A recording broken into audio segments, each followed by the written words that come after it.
Cabinet Secretary, before I invite the CEO TSC to make her remarks, I have two key things that I wanted to mention, and a third one which is basically to reiterate what has been mentioned by the CEO, the Kenya National Examinations Council, that the registration that will be starting on Wednesday, the 26th, is free, so that even as parents prepare to get their learners registered,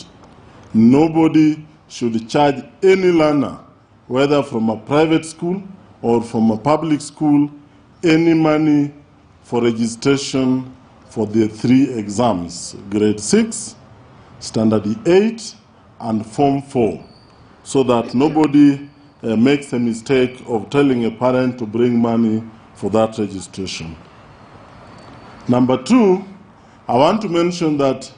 the opening of schools remains as scheduled next week, and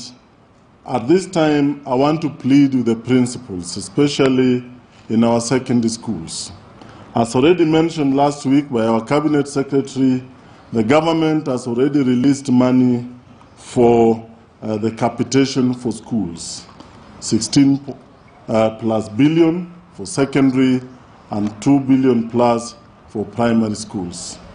Therefore, as students report to schools next week, I want to plead with the principals, especially of boarding schools, to treat the parents gently. There are parents who may come with less money. There are those who may not have enough. Please let the learners get into school, because